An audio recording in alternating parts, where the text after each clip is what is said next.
going to back up a little bit and look at some of the forms that's in the first section of filling vacancies, starting on page 24.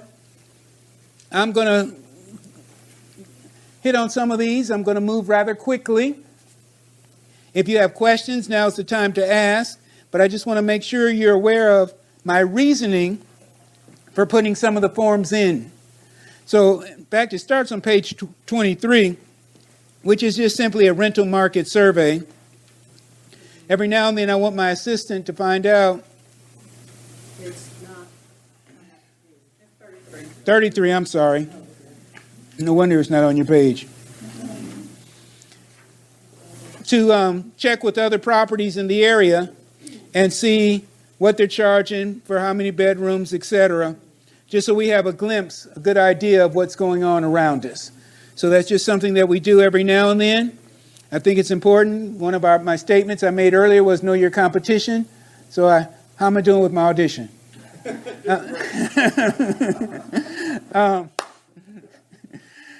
I said earlier it's important to know your competition. And so I don't just say that to be saying it. We also find out during the year what our competition is doing.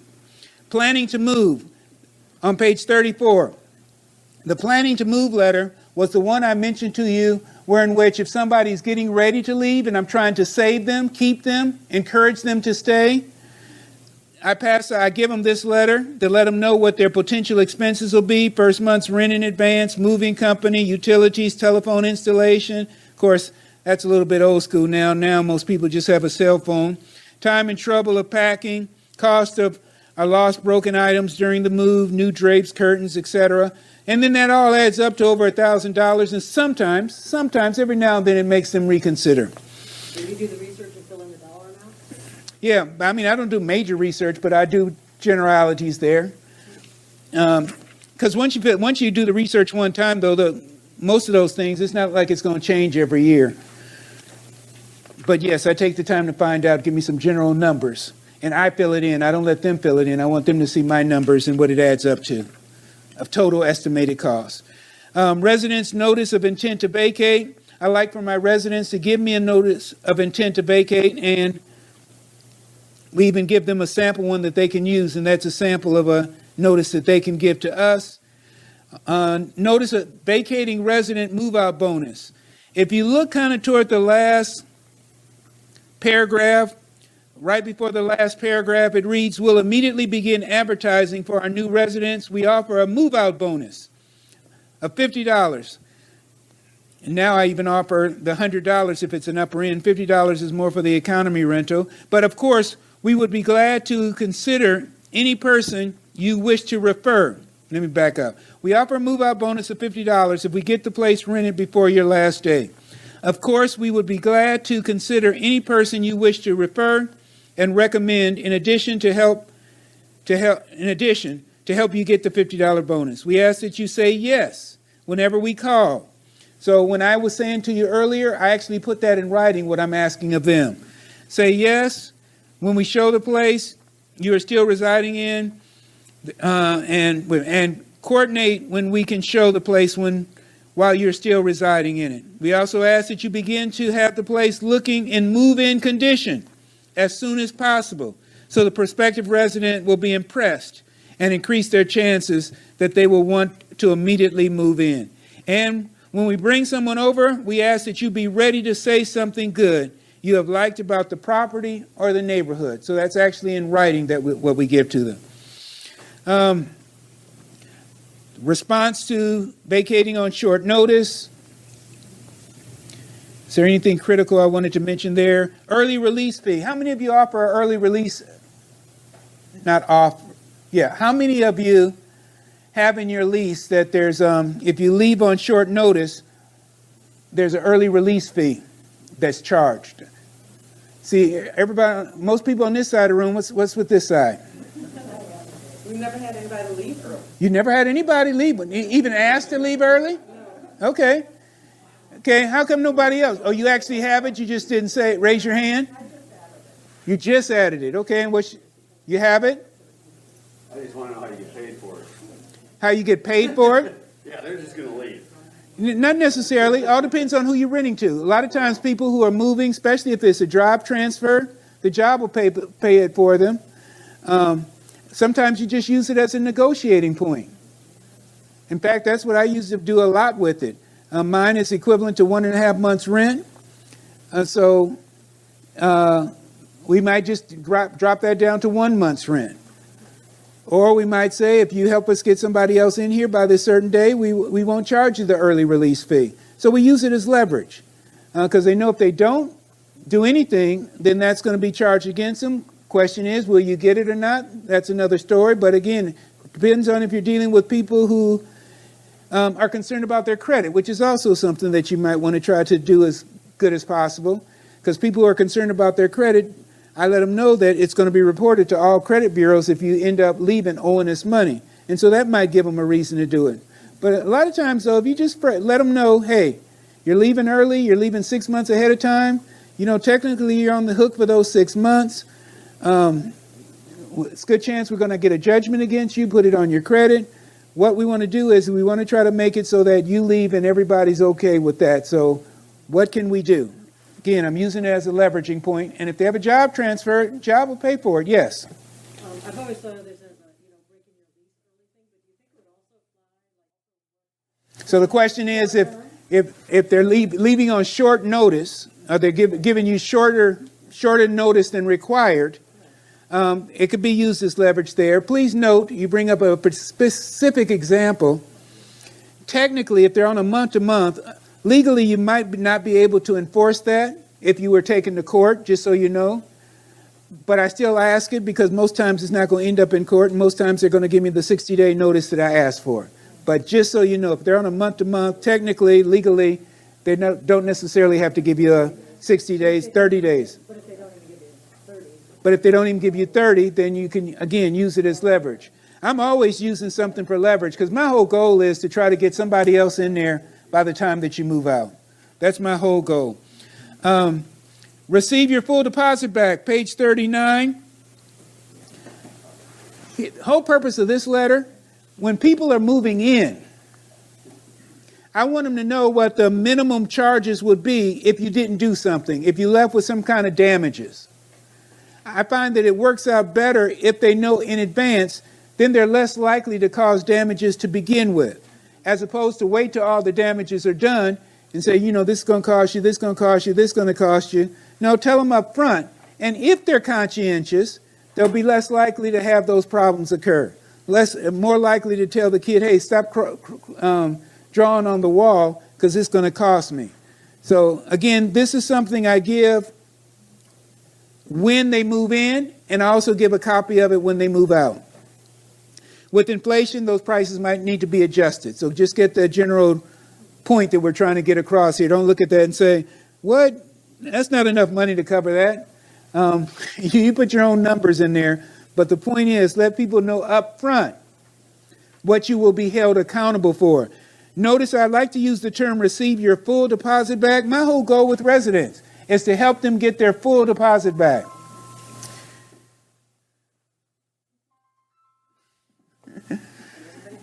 As I was talking during lunchtime, forgot to turn the phone back off.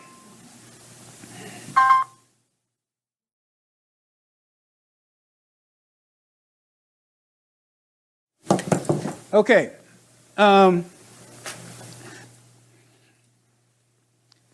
Again, my whole goal with residents is for them to get back their full deposit.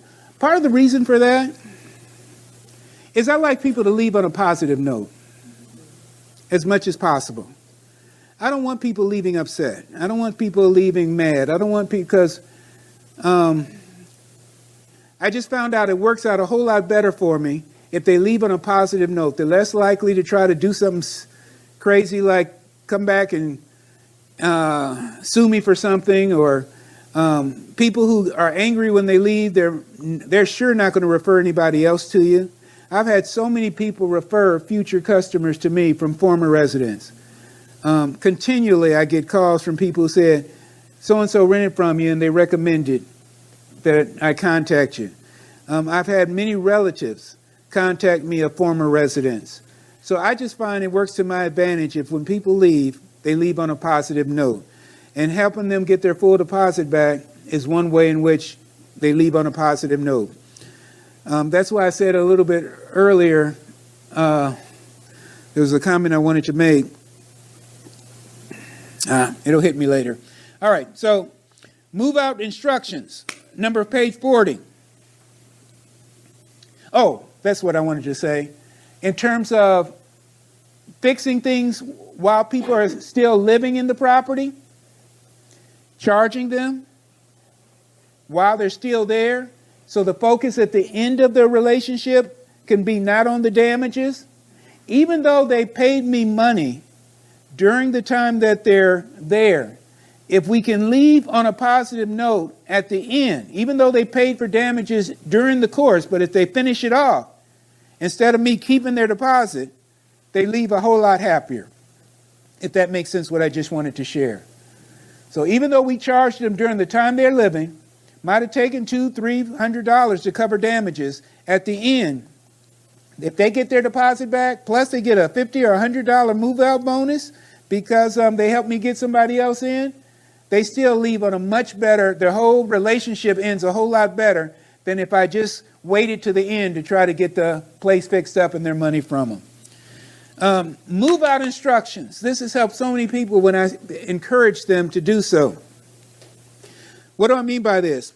A lot of times when rental property owners have residents to move out, they don't give clear instructions. You know, they just say, make sure it looks like you did when you moved in. Clean it out, make sure you take all your stuff, blah, blah, blah. But they're not specific. The more specific you can be, the greater chance you'll be able to get they'll do what you want them to do. One of my core concepts, one of my principles is, if you want people to do things, make it as clear and easy for them to follow you as you can. And that's what this whole move out instructions and procedures is.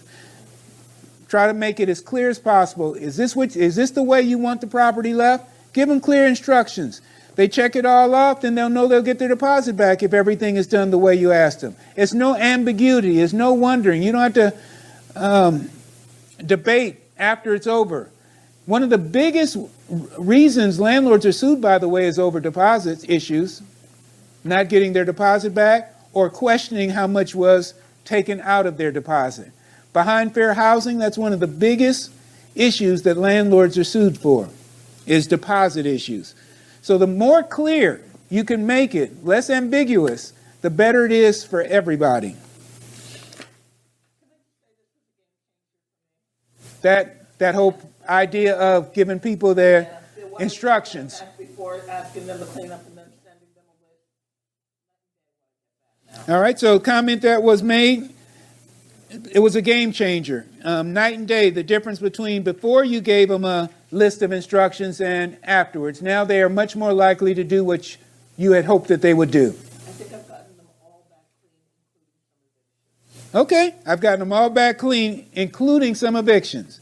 So that's a biggie, folks. That really is a biggie. Now, if you got your people moving out and there's no damages done, they're leaving your property just right, don't worry about it. But for most landlords, that's not the case. Most landlords, when people move out, there's a little bit of this wrong, something here wrong, something here wrong. And then and guess what the landlord does? Blame the resident. Again, I told you, my whole thing is, what can I do differently? Put the blame on me. How can I make it easier for them to do what I wanted them to do? Don't need to put the blame on them. How could you make it more clear to them so there's not a question? And then send somebody over. I like doing a pre-move out inspection. I don't like doing it after the fact. I like doing it pre-move out. In a state like California, if a resident wants a pre-move out inspection, you're supposed to grant them a pre-move out inspection. But anyway, I like doing pre-move out inspections, so we're on the same page. And then they may say, well, I want to get my deposit back quicker. What can I do? Any of you offer an expedited security deposit fee return for a fee? Charge them $35. We'll be glad to, Mrs. Jones. We'll be glad to expedite your security deposit. Instead of waiting the 45 days that the requirement is from my state, we can get it to you within 7 days. And guess what? Guess what they'll say? great. If they really are asking for it back, I found in almost all cases, if they're really asking for it to come back, they're willing to pay you $35. I'm throwing out a figure that works well for me. But when I heard that, I said, well, yeah, that makes sense. Why not offer it? And they're happy, too, to pay it, because you're going to end up giving it to them anyway. The only concern that sometimes landlords have is, well, maybe I didn't have a chance to examine everything. Or utilities may slip by. What, and then it falls back on you as the rental property owner? They put out their name 2 weeks before they left. And now it's in your name and you owe the money, or they're going to charge you, your municipality charges you for any unpaid utility bills? Okay, I guess that could happen, but again, I'm getting, Call and check on it that day. right? Again, that expedited security deposit return, just an extra trick to get, trick of the trade to get some money back that you're going to be probably giving to them anyway. Request initial move-out inspection, right to request initial move-out inspection, that's on page 43. Resident is advised that by signing, dating, and returning this form to the owner, resident may request an initial inspection. That's all. I'm still trying to get a move-out inspection done before they move. Resident exit survey. How many of you do a survey when people move out? You tried. Didn't work? I didn't get anything back. Okay. Did you ask for it before you gave them the deposit back? No. Then, I might have, I don't remember. I tried it a while back, but I never got it. I find that when they're asking me for the deposit back, I also say, that's fine, Mrs. Jones, we're going to get it back to you. I also have this resident exit survey. Is it okay if you get this back to us right away too? And we'll be sure and get that deposit to you. You phrase it like that, there's no reason why they won't give you your exit survey. If they don't give it back to me, I still got to give them the deposit back. But I find just by phrasing it that way, it's kind of putting on their mind, okay, I guess he wants this before I give the deposit. And I haven't found anybody who says, well, I don't have to give you that. You still got to give. Nobody, at least the cooperative residents that I'm working with, nobody responds that way. In fact, I asked them for a testimonial. Page 45, testimonial request form. I find that if you have testimonials from former residents, that helps. Some do it old school way. Mrs. Jones, you come to look at the property. I just want to show you some of the testimonials from some of our past residents. Put it on your website. Here's testimonials of former residents of ours. And so that works out well. Again, I request that before I get the security deposit back. Rental assistance on speed dial. All those people that's part of my team, if I were to go to my phone right now, they're all on there. And I can call any of them at any given time. That's one of the ways that myself or my assistants can be able to manage the properties effectively, because if we need something done, all we got to do is call somebody if it's not something that we can do in-house. Here's a big point I want to make to a few of you. Some of you probably already have done this, but if you have not, one of the biggest mistakes I made, especially early on, was I always waited till problems occurred before I had the number, before I contacted individuals. Now, I've taken the time to make sure I have numbers and I update them on a regular basis. So now if something happens, it's not like I've got to Google to try to find, okay, where's a person who can fix a window? Where's somebody who can do this? Where's somebody who can install carpet? I'm suggesting to you, if you haven't taken the time for the different challenges that a rental property owner has, do the research ahead of time, if you would. And you may say, well, Jeffrey, I'm not sure who I need to have on my list. Well, I'll give you a list right there to use as a starting point. Because at some point in your landlording property management, at some point, it's a good chance you may need one of those individuals. Another reason I do it, and I'm suggesting that you have the numbers, do the research and find out ahead of time. See, I already know what these people are going to charge me. Nothing's going to surprise me. If I have to have a window installed, if I have to have some lawn care done, if I have to get a plumber over, HVAC, for the most part, I already have an idea of what they're going to charge me, because we've already negotiated it up front. So when they come out, yeah, it might be a little bit of variation based on it's more difficult than your average thing in this particular case. But for the most part, I know what they're going to charge me. That's, for me, with the frugality mindset, that helps my stress level. Because it's not like I'm being hit with large prices every time I have to have some type of work done. I already know what the price is going to be. We've negotiated. I'm happy. They're happy. And let's call them. All right. Vacant unit checklist. Just simple things that we have to get done before the next resident moves in. Vacancy maintenance, makeover prep. For rent flyer that can be used. Cleaning, make ready. Again, I told you I like doing everything by a checklist. So those are all just sample forms that I use. So anytime we have a vacancy, one of these checklists will be used to help get the property ready for the next person. Resident referral policy agreement, 50 and 51. Those are just two examples of giving bonuses to people who refer somebody to you. Two different ways to do it. Hello neighbor letter, given to everybody at different times who live on the same street, the same vicinity. The rental property that I have, marketing letter to local business, to college, to brokers. All those are just examples of marketing letters. On page, after the last page of that where it says action steps, turnaround action steps. Once somebody has given you notice, this, if occupied, this is where you take some of the ideas from the chapter and start to create your own action checklist. That's what this is for. Because I give you multiple ways to do things. You're not going to use everything up to that point yourself. You're going to use maybe some of the things, maybe many of the things. But whatever you decide to use, this is just to help you. I'm just giving you a tangible way in which you can start to customize your own personal game plan. Yes? Are these forms on our desk or we can? All this is on flash drive. Well, I have this. You have disc. You have a disc. Well, it's on the disc. Okay. They're Word documents that you can just modify. And they're Word documents. Okay? So you can modify them. And same thing with these action checklists. You can go ahead and put those in. All righty. Now to any questions on any of those forms I just showed?